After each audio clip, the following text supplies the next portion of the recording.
Hi, you guys. In my previous video, I talked about know your no. So KNOW, your NO, know your no. At the end of that video, I told you that I would share a decision that I made earlier in my life with all of these life lessons learned that was not a good decision at all. So I need to share experiences in my life where I've learned valuable lessons, and most of my life experiences did teach me that, or those, I should say. And I also need to share things where I didn't make the right decision and I knew that I should have. So this is just designed to let you know my own growth and lessons I've learned that makes me the person that I am today, which is one full of character and integrity. Okay. Okay, so let's get started. During this time, I was 19, 18 or 19. I want to say eight, could have been 18 or 19. Um, and you guys have to remember that in our day, in baby boomer days, you were able to drink at 18. You didn't have to be 21. So I'm not sure when they changed that law, but it's been a while now. But this doesn't have anything to do with drinking. So why did I bring that up? Who knows? So on this particular e- time, I, you know how they say, I know a guy. Well, my nerdy butt didn't know a guy, but someone that I knew a guy. Okay. So I'll just say that. And and these people were, I was the nerd, the square, the don't really know a lot of street stuff. And even though I was born and raised in Detroit, okay, but my head was always in the books and to music and to comic books, learning all the Captain Nerd, okay. But this person that I knew was more of a, you know, let's see, I can say this. I, don't, I mean, you could use the word wild child or, someone that really liked enjoying life and all of the pleasures that life has to offer. I'll say that. And at this particular time, I worked midnights, and if you saw any of my previous video, one of my previous videos, you'll know that I had gone to school for key punching and data entry. So at this particular job, I worked midnights and it was for key punching and data entry. So kind of keep that in mind. And I mean, it's just a regular job, that kind of thing.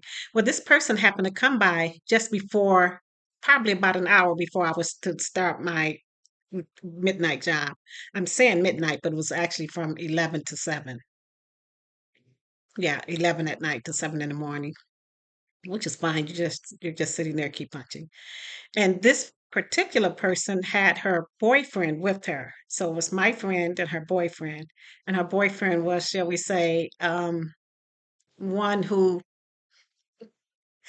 could find or get you anything that you may have wanted to ingest or imbibe or whatever. So they both knew I was, square though. So they wasn't like they were offering me anything. And it's not like I would have been asking to buy or procure or anything. But in the course of their conversation, her boyfriend said to me, "You're such a something to the fact of you're such a nerd. You don't even know what this is that I have." And he opened up his hand and he had some pills in them, and they were very, very, very tiny. I was like, "Do I need to put on my Mother Goose glasses to see them?"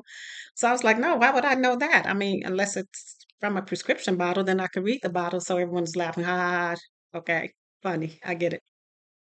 But he said, no, he said this right here would really make you, um, I want to get the right term that he used. This right here will really make you focused. You'll be able to do things really, really quickly. So I'm like, I don't know what things I'll be doing quickly. I'm going to work. But so that's what I said to him. I said, well, I'm on my way to work. How quickly do I want to get there? I mean, what the hell? And he was like, "No, I mean, you'll be feeling really good and everything, and you'll know what's going on, but I bet you couldn't take this. You couldn't take one of these and go to work. and last the whole night. So if any of you know, that's not just a dare, that's a double dog dare. Okay. So I was like, well, what exactly will it do? He said, no, no, sis, don't worry about that. It's a really tiny pill. You'll just be, pretty happy, and you'll get a lot of work done. And I was like, no, I'm not into drugs, okay, street or otherwise. And he goes, if you do it, and you guys, first of all, let me say this. I wasn't some 12-year-old girl in the playground swinging on the swings, okay? I was grown. I knew better. I know the effects of drugs, alcohol, all of that stuff that we should say no to. And this is really funny since my last video said, know your no. He said, if you take this and go to work and you make it throughout the night, I'll pay you $100. $100 was a lot of money back in the day. Okay. You didn't make that a night at work, But I was like, now I'm intrigued, okay? And I'm like, what? He said, yeah, I'll give you $100 cash, $100 cash. And then he pulls out, a wad of money from his pocket because that's the lifestyle he had. And so I said, oh, I'm game. And the female friend of mine was like, no, you don't know what that is. And, it's, you've never taken drugs before and you just say no. She didn't say just say no, but she's like, I don't know if you should do that. Maybe you should cut it in half. I'm like, it's already the size of a thumbnail. So I'm not sure how you would go about cutting it in half. So I was like, no, no, I'm good. I'll try it. Now, just to let you guys know, I found out later what it's called, and I probably don't, I'm not pronouncing it right, but it's either mescaline or mescaline. So it depends on, I guess, what side of the street you're on when you're talking about it. That's what it was. And I, of course, didn't know anything about what it was, what it does, or any of that. I had him give me that pill. I popped it in my mouth so quick, and I was like, it's on. So he said, well, maybe you shouldn't drive to work. Maybe one of us should, take you just in case, because you never know, what may happen. And I was like, no, no, I'm good. But my female friend was like, no, we're going to take you to work, and that way, if you need to come home, you can call us, and or someone can call us. And I'm like, oh wait, what? And we'll come and pick you up. I was like, you guys don't have to worry. I said, I don't do drugs, but I'm sure I'll be fine. Well, I get to work that night. Everything was fine for the first hour. Okay. I'm there. We're key punching, I'm, j- if you watch any of my other videos, I really am a professional person. So I kind of stay in my area and do what I'm supposed to do. And I'm not really paying attention to, a lot of other stuff that's going on. People are talking and doing that kind of thing, and that's fine. But I'm like, no, that's not me. Now, remember, I told you I was a key puncher at this particular job. And I have a habit of, like, if I'm bored or, uh, you know, I rock. So sometimes I'm going like this, back and forth, and I'm just, keep punching. You guys, that night, this is what I looked like. Just turning papers over, keying everything. I'm going to town, okay? Finish my batch. I get another batch. I'm just going. And one of my friends said, "Hey, are you okay over there?" And I was like, "Yeah." And she was like, "You have a lot of keystrokes within the first, just in every 10 minutes."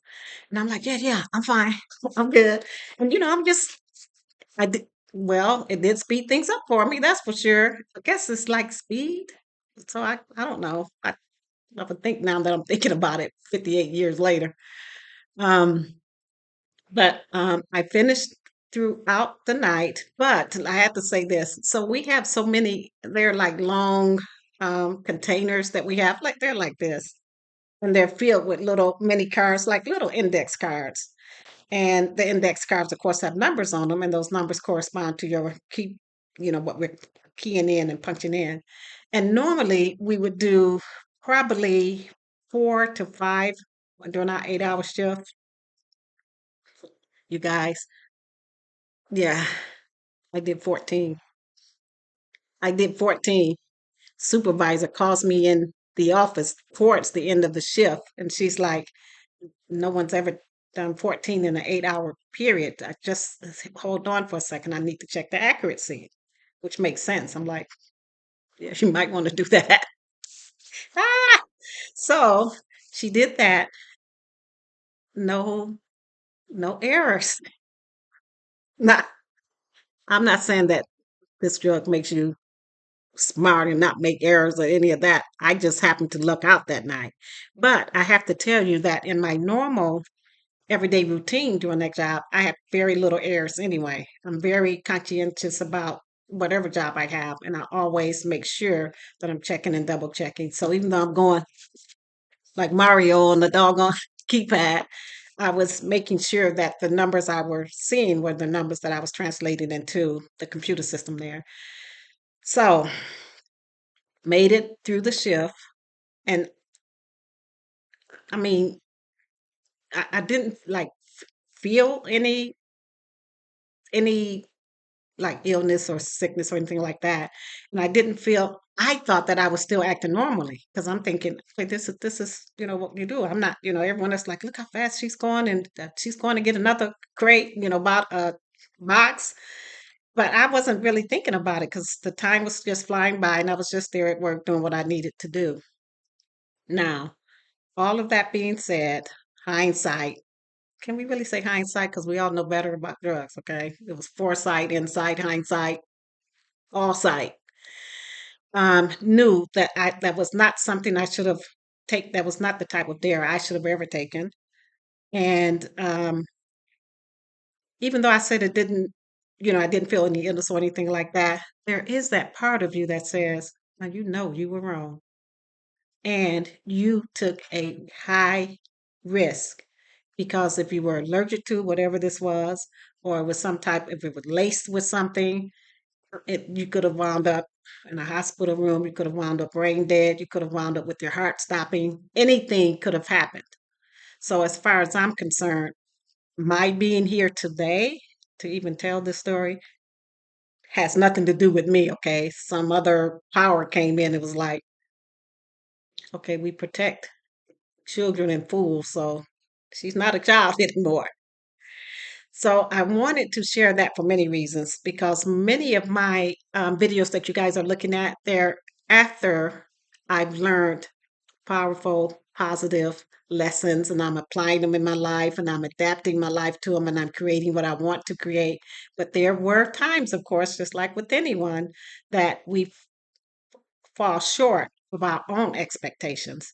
And that's okay. We just need to recognize that and decide how we're going to move forward in much better ways, creating different paths for ourselves. So, some of you may watch this and say, hey, did you ever take another dare? Did you do this? Did you do that? No, when it came to drugs, well, let me say this. You know how I said I didn't even start really drinking until after I was 60, except for, Happy New Year, Christmas, birthdays, weddings. Okay, now it's going to sound like I drink all the time, but I didn't. And I never acquired a taste for beer. And actually, I don't even like strong alcohol. Okay, I like sissy drinks like strawberry margaritas and things like that. Every once in a while, if like I have um, I don't even want to say a difficult time, but I'm like, dang, this was a hell of a day. Then I'll say, okay, I need some rum and coke. Okay. But I, for the most part, don't do any of that. I mean, there's no reason for me to, and I just never acquired that, that kind of a habit in my life. But that being said, remember, my father owned a bar, so I knew what alcohol would do to people. And then my ex-husband was an alcoholic, so I got to see firsthand the damages that alcohol and drugs and other things would do to people. And I was like, that's the kind of example I don't want to set, and that's the kind of example I don't want to follow. So those were the things that I moved away from rather than towards.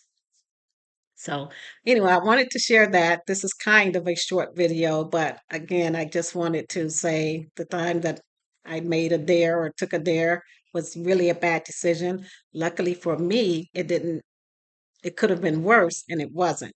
But again, that had nothing to do with me. I'm sure of that. Okay, you guys, I just feel kind of funny not saying all of that, but I will see you guys on the next run. Thanks.